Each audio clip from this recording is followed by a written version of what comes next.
आजचा 5वा दिवस आहे आणि जिल्ह्यामध्ये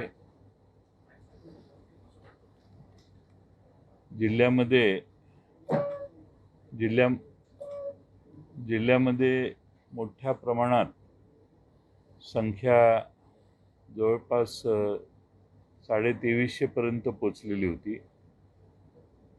त्याच्या आधी 1300ची लेवल असताना एकदम अचानक 1750 पर्यंत ज्यावेळी संख्या रुग्णांची गेली त्यावेळी आपण लॉकडाऊन घोषित केला आणि त्यानंतर 2300 2350 पर्यंत ही संख्या गेली.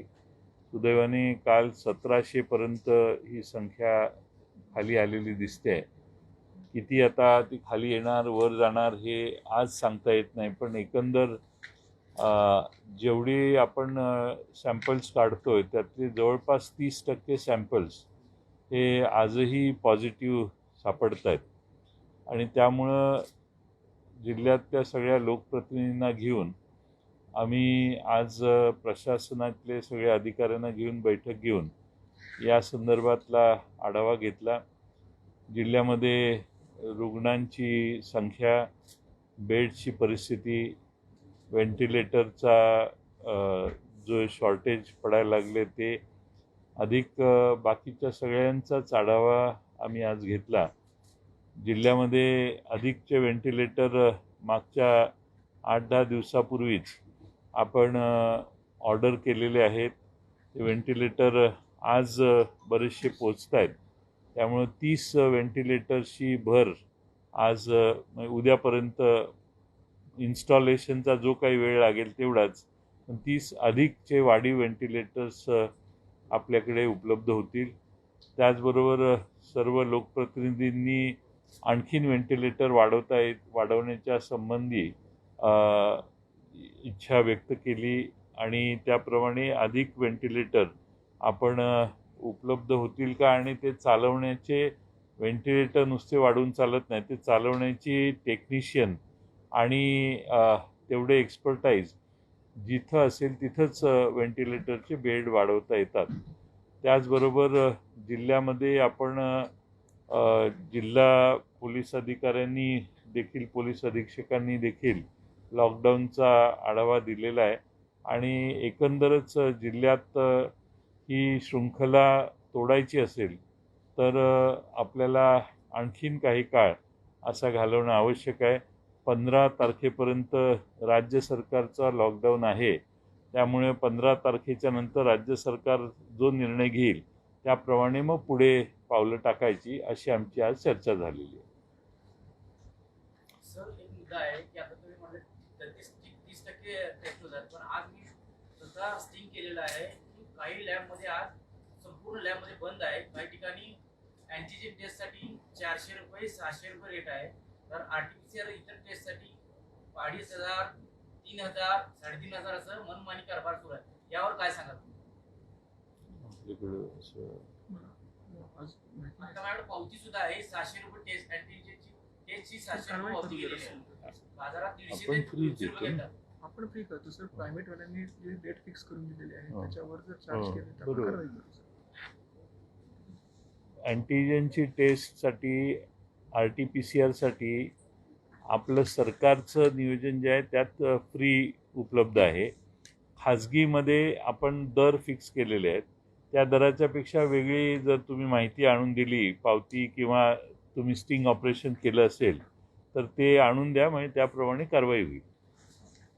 सध्या सर जिल्ह्यामध्ये ऑक्सिजनचा खूप तुटवडा जातो, तर आम्ही फोन केले तर प्रशासनाला फोन केले तर बेड अवेलेबल नाही म्हणतात. आता मगाशी पण तुमचा राष्ट्रवादीचा कार्यकर्ता होता, त्याला सुद्धा बरेच ठिकाणी फोन केला तर व्हेंटिलेटर त्याला कुठेही मिळाले. मात्र प्रशासन म्हणते किंवा आमच्याकडे 40 व्हेंटिलेटर शिल्लक आहेत, आमच्याकडे 60 ऑक्सिजन बेड शिल्लक आहेत, आणि ज्यावेळी पेशंट चौकशीला जाते त्यावेळी मात्र त्याला काहीही मिळत नाही. आता जिल्ह्याची परिस्थिती तशी आहे. आम्ही स्वतः बोलू. आता आपल्याकडे पेशंटची, व्हेंटिलेटरवरच्या संख्या आणि उपलब्ध व्हेंटिलेटर्स याच्यात काही ठिकाणी, आता उदाहरणार्थ शिराळ्याला किंवा कुठेही व्हेंटिलेटरचे 1, 2, 3 बेड मोकळे झालेले असतात. पण दुसरे तिथं व्हेंटिलेटर मागण्याची आग्रह असणारी लोकं लाईन लावून थांबलेली असतात. अशी परिस्थिती आहे. तुम्ही म्हणताय तसं व्हेंटिलेटरचे बेड नाही आहेत, असं डॉक्टरांच्याकडून उत्तर कधी येतं, तर त्यांना माहिती आहे की हे 2 बेड मोकळे झाले तर आणखीन 4 जण त्याच्यावर आहेत. म्हणून ते उत्तर देताना बाहेर देत असतील की आमच्याकडे बेड उपलब्ध नाहीत किंवा त्यातले बरेचसे पेशंट असे आहेत की जे ऑक्सिजनवर आहेत आणि काही डिटोरिएट होत आहेत आणि त्यांना व्हेंटिलेटरची गरज आहे आणि त्या हॉस्पिटलमधला जो काही 3 किंवा 2 व्हेंटिलेटर आहेत त्यावर तो पेशंट जाण्याची शक्यता आहे.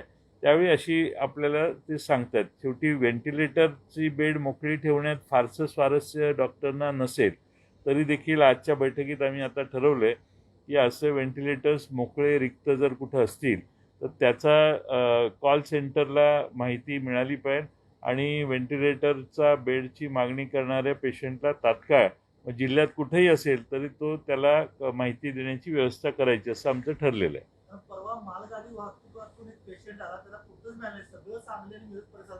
शेवटी गाडगिऱ्यांनी इथं आंदोलन चालू होतं, तो पेशंट तिथं आला, मग गाडगिऱ्यांनी स्वतः करून मग त्यांना ते बेड अवेलेबल करून दिले आमदारांनी. अशी परिस्थिती आता सांगितली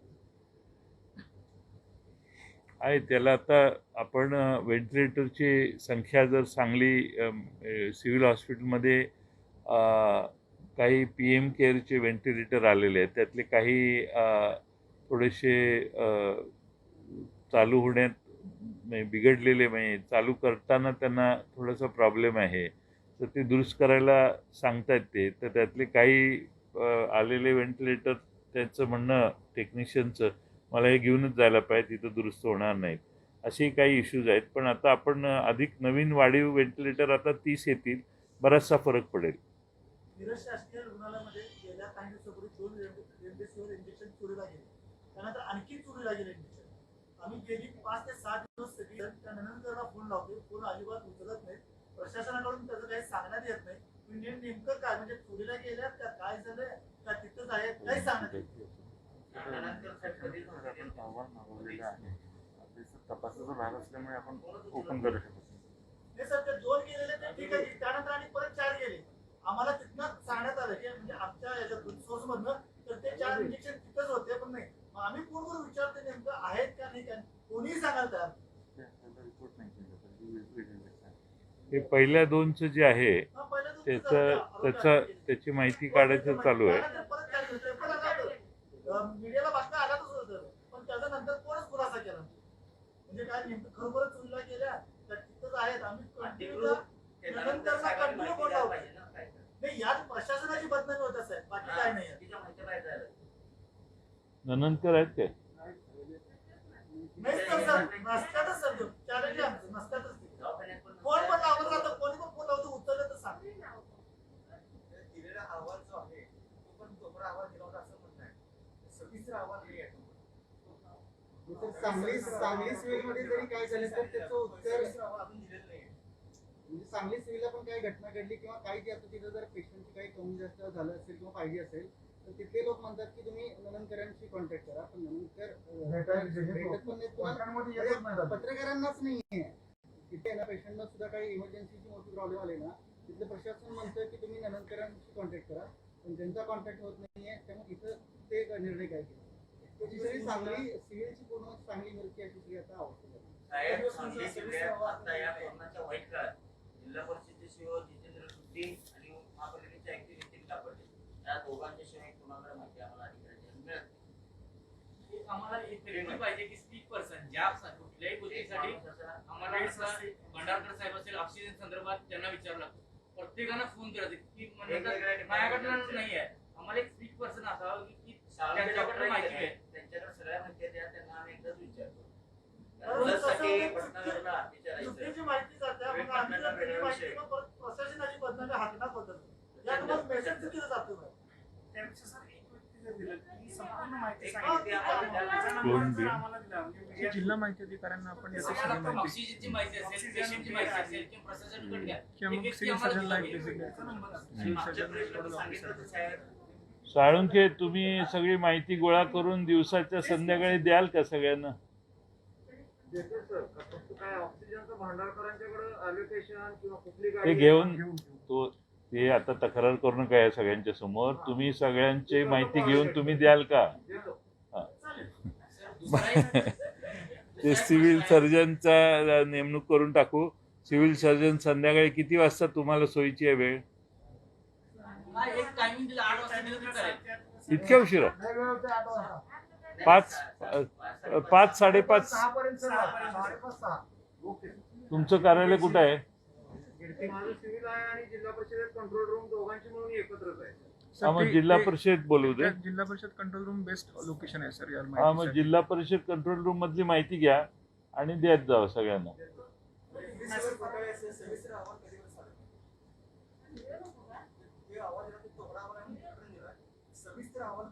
ते आधी 2चा.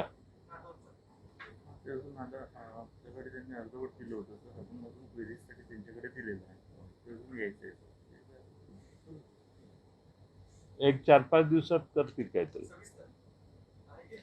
तोकडा आला तर परत त्यांना पाठवलं. अजून क्वेरीज काही प्रश्न विचारलेले आहेत त्याचं उत्तर घेऊन SP ला पाठपुरावा करून 2-4 दिवसात सांगतील तुम्हाला. नंतरचं पण रणजित चोरीला गेले ते नक्की गेले आहे काहीच कळत नाही.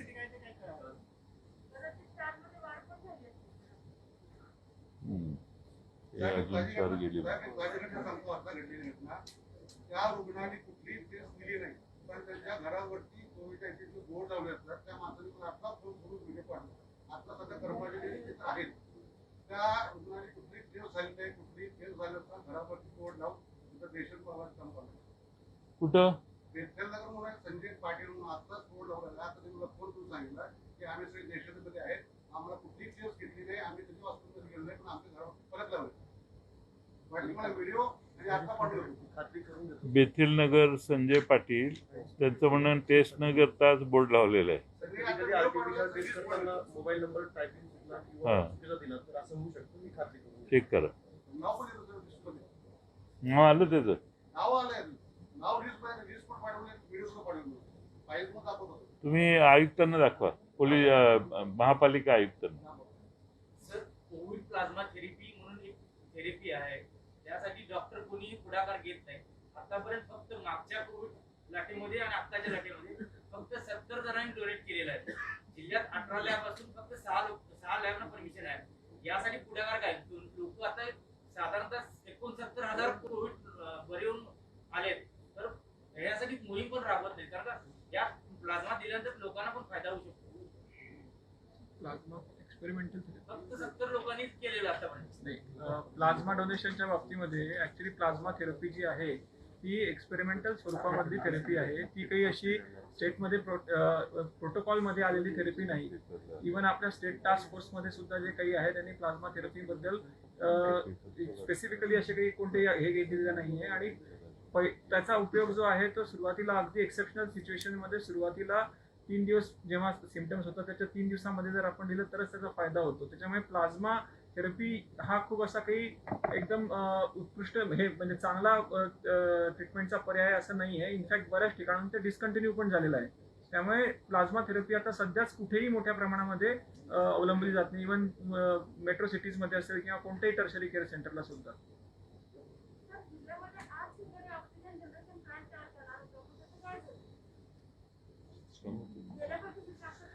आपण ऑक्सिजन जनरेशन प्लांटचे जे आहेत ऑलरेडी ऑर्डर्स आता प्लेस केलेले आहेत. त्याच्यामध्ये मिरज सिव्हिलला 2 प्लांट आपण 125 जम्बो सिलेंडरचे जे आहेत त्याचे ऑर्डर प्लेस केलेले आहेत. कवठे महाकाळला 58 जम्बो सिलेंडरची प्लांट प्लेस केलेला आहे.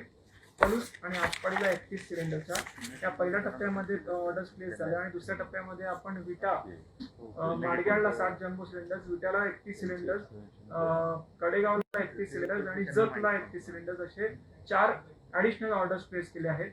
प्लस आपल्याला 2 CSR मधनं काल एक जी होती ती त्यांनी चिंचणी येथील RHला एक PSA प्लांट देण्याचं सांगितलेलं आहे. तर त्याचं सुद्धा आपली प्रोसेस आता पुढे कंटिन्यू होईल.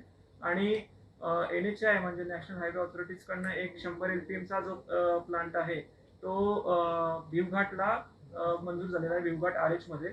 असे आपले ऑलमोस्ट सगळे RH आणि SDH जे आहे ते आता तिथे स्वतःचे ऑक्सिजन जनरेशन प्लांट जे आहेत एकतर 9 आपण स्वतः दिलेले आहे, ऑर्डर्स प्लेस केलेले आहे आणि उरलेले 2 CSR मधनं. 45 दिवस त्याचा इलेक्शनचा टाइम आहे, तर 45 दिवसामध्ये ते त्याची हे करून इलेक्शन करून चालू केलं जाईल. चला संपूया. बहुतांश तालुक्यामध्ये वाढलेला आहे की वाढणार अशी परिस्थिती काय आहे का? तुम्ही नारळ सगळ्या तालुक्यांमध्ये घेतलेलं होतं. तर ते सेंट्रल वाढवायची प्रत्येक तालुक्यामध्ये संख्या वाढायला लागलेली आहे. ते म्हणूनच लॉकडाऊन पुकारलेलं आहे. आपल्याला अपेक्षा अशी आहे की लॉकडाऊनचा परिणाम म्हणून ही संख्या हळूहळू कमी होईल. मागच्या वेळी आठवत असेल, लॉकडाऊन झाल्यावरच बरीचशी संख्या कंट्रोलमध्ये आली. आता आपण 1700 1750 रोजच्या घरात आहोत.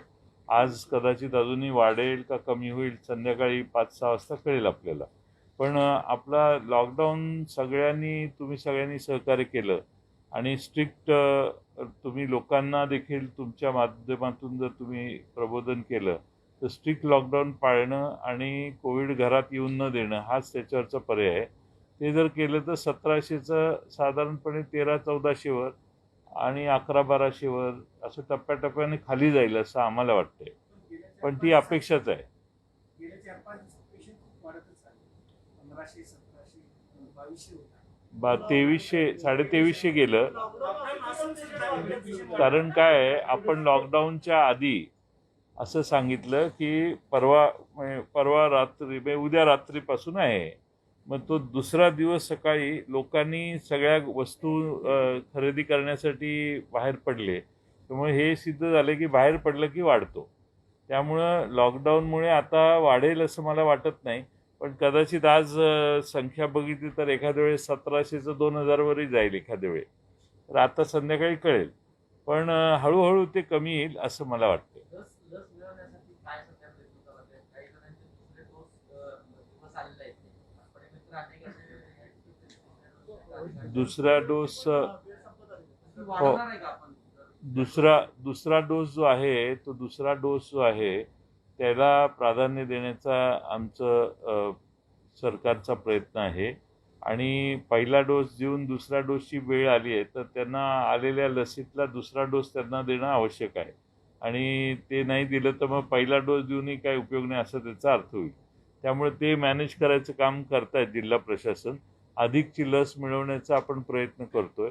आणि मला वाटतं की केंद्र सरकार आणि जगाच्या पाठीवरून लस आणण्याचं जे काम चालू आहे त्यात केंद्र सरकार देशातले जे 2 लस निर्माते आहेत त्यांच्याकडून लस घेऊन 45 वर्षापेक्षा जास्त वयाच्या लोकांना देते. त्याचा आता मर्यादा आहेत त्यांना की किती हे जे लस निर्माण करणारे जे आहेत ते राज्यांना देण्यासाठी त्यांना मर्यादा संख्येची यायला लागली आहे. कधी ते म्हणतात 1 कोटी देतो, 1.5 कोटी देतो महिन्याला. दुसरी एक कंपनी आहे ती म्हणते 7 लाख देतो, 10 लाख देतो. आता 13 कोटी लोकसंख्येच्या महाराष्ट्राला ही लस मिळवणं ही फार मोठं जबाबदारी आहे. आणि प्रयत्न स्वतः मुख्यमंत्री, उपमुख्यमंत्री स्वतः वेगळ्या कंपन्यांशी बोलून ही लस मिळवण्याचा प्रयत्न करतात. MIDC मध्ये जे बऱ्याचशा कारखानदारांनी आपल्या कामगारांचं कोविड टेस्ट केली नाही. आपण सुद्धा बऱ्याच कारखान्यांना भेटी देत नाही. काही कारखानदारांच्या कामगारांचं असं मत आहे की आम्ही कोण पॉझिटिव्ह आहोत तर कारखाना बंद ठेवावा लागेल. या भीतीने आम्हाला कोविड टेस्ट करणं आपण सांगायला त्यांच्या कारखान्याची ठेवून. त्यामुळे कुपवाडमध्ये जर आकडा पोहलेला आहे पॉझिटिव्हचा, आज ही 100च्या वर आहे. त्यामुळे ते कारखानदारांचे कामगार आहेत ते मिसळ करतायत. त्यांच्या टेस्ट होणं गरजेचं आहे. लसीकरण टेस्ट करून नकाच म्हणतात त्यांची मागणी. कारखाना बंद ठेवावा लागेल पोस्टवाला. त्यामुळे ते जाऊच नका मला टेस्ट करायला. साहेबांनी 2 ठिकाणी व्हिजिट नाही, ज्याला सिम्पटम्स आहेत असा कामगार सापडला तर त्याचे कॉन्टॅक्ट ट्रेसिंग करून इतरांनाही लस टेस्ट करावंच लागेल. त्यामुळं आता जर मालक तसं सांगत असतील आणि कामगार जर सापडला तर ते कॉन्टॅक्ट ट्रेसिंग करतील त्यांचं. त्यावेळी येतीलच. शेवटी दडून राहत नाही. जर नाही केलं, करू नका म्हटलं तरी पेशंट दडून राहू शकत नाही. उलट पेशंटला रिस्क आहे ती न करणं. इंजेक्शनचं ऑडिट व्हावं अशी मागणी होती. कारण किती दिले जातात इंजेक्शन हे कळत नाही. पेशंट एकटाच असतो. 6 इंजेक्शन त्यांच्याकडे मागवले जातात पण दिले जातात किती माहित नाही. आता काय आहे की आपण प्रत्येक हॉस्पिटलमध्ये रेमडेसिवीरचं मोठ्या हॉस्पिटलनं 10, लहान हॉस्पिटलनं 5 असं चालू आहे आता देणं. जेवढं येतात ते वाटप चालू आहे. पण त्याच्यामध्ये आता रुग्णांच्या साठी ज्या रुग्णांच्यासाठी मागणी होते ते दिल्यानंतर ते त्यांनाच दिलं जातं किंवा नाही हे बघणं फार अवघड आहे, कारण आत कोण जात नाही. त्यामुळे आपल्याला व्यवस्थेवर विश्वास ठेवण्याशिवाय दुसरा फारसा पर्याय नाही.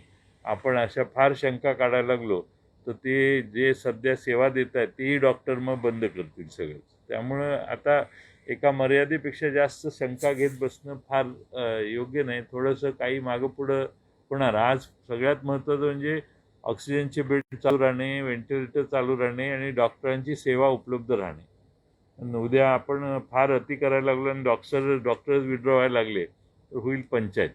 फक्त रेमडेसिवीरचा काळाबाजार होणार नाही याच्याकडे आपण लक्ष देऊ. आता मी 4 आणले आणि 2 माझ्या हॉस्पिटलमध्ये आणि 2 बाहेर विकायला लागलो किंवा 2 तुम्ही आला आणि मी तुम्हाला सांगितलं की 30,000ला देतो मी, तर मग ते कळतंच बाहेर. तर ते आपली यंत्रणा लगेच त्याच्यावर झडप घालेल. त्यामुळे आपण शंका घेण्यापेक्षा उपलब्ध माहितीच्या आधारे आवश्यक असेल तिथं कारवाई करू. एका हॉस्पिटलमध्ये 50-55 लोकांच्या डॉक्टरांच्यावर अजून आपली कमांड बसत नाही. डॉक्टर इंग्रज भाषा करतायत लोकांना, आम्ही काही देत नाही. काय करा ते करा. सिच्युएशन असेल सर गैरफायदा तुमचा. असं आहे की तुम्ही म्हणताय तसं काही सगळेच नाही, जवळपास 99% हॉस्पिटल डॉक्टर हे प्रामाणिकपणाने काम करतात. आणि एखादा असा निघतो की ज्याला ही संधी आहे असं वाटतं, पर्वणी आहे असं वाटतं, त्यावर जशा तक्रार येतील तशा योग्य त्या कारवाई करायचे सूचना दिलेल्या आहेत. त्यामुळे कुणाचंही आपण अमका आहे, अ आहे का ब आहे हे न बघता तक्रार आली तर त्याचा शहानिशा करून आपण कारवाई करायला सांगितलेले आहेत. इथंही सांगलीत एका ठिकाणी RT-PCRच्या संदर्भात कारवाई झाली. सगळीकडेच कारवाई होईल, काय प्रॉब्लेम नाही. तर बाहेरून आपल्या देशाला मदत येते पण केंद्र सरकार आपल्या महाराष्ट्रावर दुजाभाव करते. काय आहे की केंद्र सरकारकडे आलेली मदत आहे ती देशात वाटप करत असतील. आता ती किती आली आणि त्यांनी कुणाला वाटली, म्हणजे साहित्यांची मदत आहे ही, म्हणजे व्हेंटिलेटर आहेत वगैरे, त्यांनी कुणाला वाटली ते त्यांनी स्पष्ट केलं की लोकांना कळेल की किती मदत आली, किती वाटप झाली. आता टी व्हीवर तर बघतो विमानं येऊन उतरायला लागलेली आहेत, पण ती मदत अजून आपल्या महाराष्ट्राला काही फारशी पोचलेली नाही. पण मला असं वाटतं की केंद्र सरकार त्याचा योग्य तो खुलासा करेल. मोदींनी विरोध असल्याने सरकारचा खूप कौतुक केलेलं आहे. पण दुसरीकडे आपल्या राज्यातले चंद्रकांत दादा पाटील आणि परब विरोध म्हटलं की सरकारवर टीका करतात. ते कितपत योग्य आहे?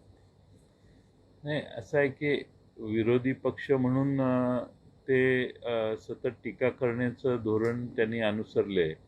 शेवटी कन्स्ट्रक्टिव्ह विरोध असला पाहिजे आणि तो कन्स्ट्रक्टिव्ह विरोध काही त्यांचा दिसत नाही मला. सरकारचे उणेपण दाखवण्याचा प्रयत्न सतत करणं आणि त्याऐवजी जर सूचना केल्या, विधायक सूचना केल्या, तर त्या खरं म्हणजे जनतेलाही वाटेल की काहीतरी हे समाजासाठी करतायत. महाराष्ट्र सरकारचं कौतुक आता नरेंद्र मोदी साहेबांनीच स्वतः केलेलं असल्यामुळं मला वाटतं की आमचे मित्र देवेंद्र फडणवीस, चंद्रकांत दादा यांना देखील कळलं असेल की महाराष्ट्र सरकार किती चांगले काम करतं आहे. त्यामुळे त्यांच्या आरोपात आणि टीकेत आता थोडंसं कमतरता होईल, कमी करतील ते, अशी आमची अपेक्षा आहे. पण ठीक आहे, आम्ही काम करतोय. देशातल्या कोणत्याही राज्यापेक्षा सर्वोत्तम काम महाराष्ट्रात चालू आहे. मुंबईसारखं शहर देखील नियंत्रणात आणण्याचं काम अतिशय चांगल्या पद्धतीनं झालं आहे. आपल्या महाराष्ट्रातले वेगवेगळ्या ठिकाणी संख्या वाढलेली आहे आणि आपण उत्तर प्रदेशची बघाल, गुजरातमध्ये बघाल, बिहारमध्ये बघाल, पश्चिम बंगाल, तुम्ही कुठल्याही उत्तरेतल्या राज्यांच्याकडे बघा, तिथल्या गोष्टी, तिथल्या माहित्या, तिथल्या लोकांचा उद्वेग बघितला तर फार मोठं संकट आहे. आणि त्या संकटाला राज्य तिथली कमी पडत आहेत आणि केंद्रानेही ज्या काळज्या घेणं आवश्यक होतं त्या काही घेतल्या गेल्या नाहीत असे वेगळे क्लिप सोशल मीडियामध्ये आता फिरत आहेत. पण महाराष्ट्रात मात्र परिस्थिती त्या मानाने बरी आहे. मी असं म्हणणार नाही की उत्तम आहे, कारण संख्या वाढते आहे आणि वाढलेल्या संख्येला आवश्यक अशी साधनं सर्व शक्ती लावून महाराष्ट्र सरकार उपलब्ध करायचा प्रयत्न करतंय. आमच्यासमोर तीन महत्त्वाची आव्हानं आहेत. एक म्हणजे ऑक्सिजनचा पुरवठा, दुसरं म्हणजे रेमडेसिवीरचा पुरवठा. ऑक्सिजनचा पुरवठा महाराष्ट्रात जेवढा उपलब्ध ऑक्सिजन आहे तो करून बाहेरच्या राज्यातनं आणावा लागतोय. आम्ही जवळच्या बल्लारीमधून आणत होतो, पण आता तिथल्या राज्य सरकारने तो बंद केला आहे. नंतर हायकोर्टाने त्याच्यावर बंदी तिथल्या कर्नाटकच्या आणलेली आहे. दुसऱ्या बाजूने आता जामनगरमधून ऑक्सिजनचा पुरवठा आणायचं काम चालू आहे. ते अंतर फार मोठं आहे, त्यामुळं ऑक्सिजन पोचणं हेही फार अवघड काम झालेलं आहे आणि त्यामुळं काही वेळा उशीर होण्याची शक्यता असते. त्यामुळे इथं तर अव्याहतपणाने ऑक्सिजन द्यावा लागतो बऱ्याच पेशंटना. तिसरं आमच्यासमोर आव्हान आहे ते म्हणजे रेमडेसिवीरचा पुरवठा.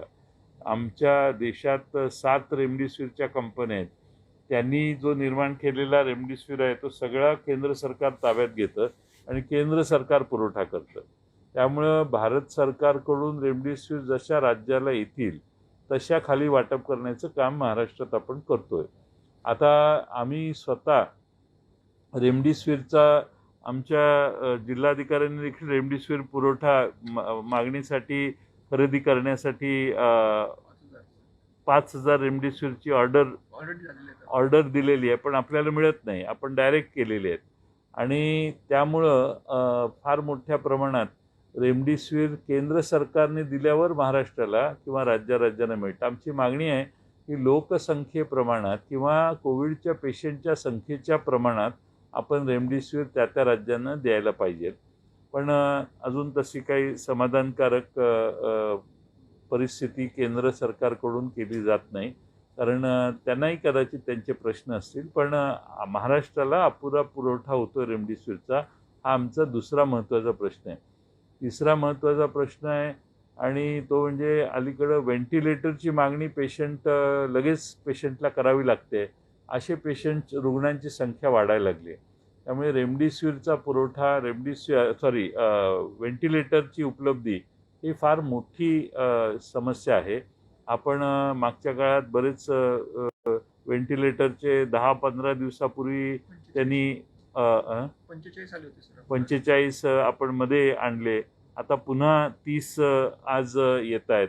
आपण जेवढे शक्य आहे तेवढे व्हेंटिलेटर आणतोय. त्यांचे टेक्निशियन नाहीत अशी बऱ्याच ठिकाणी परिस्थिती निर्माण होऊ शकेल, पण ती बऱ्याच ठिकाणी जिथं टेक्निशियन आहे तिथंच आपण व्हेंटिलेटर देऊ शकतो. ही महत्त्वाचं बाब आहे.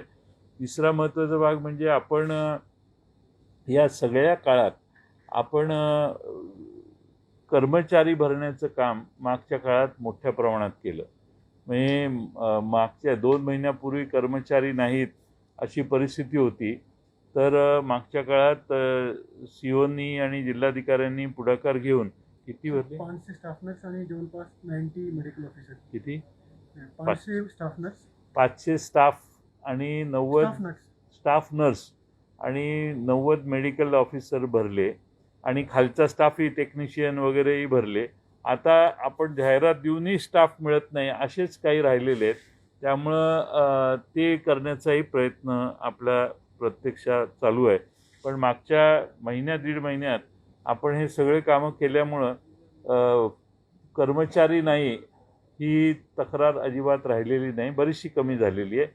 त्यामुळं आपण जे शक्य आहे ते सगळे प्रयत्न करतो. आता 30 नवीन ॲम्ब्युलन्सेस घेण्याचं काम आपण करणार आहोत. ते 30 ॲम्ब्युलन्स घेतले तर ज्या प्राथमिक आरोग्य केंद्रातले ॲम्ब्युलन्स उपलब्ध नाही आहेत किंवा खराब झाले आहेत, बिघडले आहेत, त्या ॲम्ब्युलन्स देखील आता उपलब्ध होतील. त्याचा प्रयत्न देखील आता सुरू केलेला आहे. आज आम्ही असंही ठरवलं की कार्डियॅक ॲम्ब्युलन्सेस जे आहेत ते प्रत्येक तालुक्याला एक करू. आता अर्जन्सी नाही आहे त्याची, पण पुढच्या काळात त्याची व्यवस्था प्रत्येक तालुक्याला एक व्हावी असं आज आम्ही निर्णय घेतलेला आहे, जेणेकरून तालुक्यातले सगळ्या व्यवस्था उत्तमपणाने चालू राहतील. अजून काही निर्णय घेतले? लॉकडाऊन आपण सांगितलं. हां,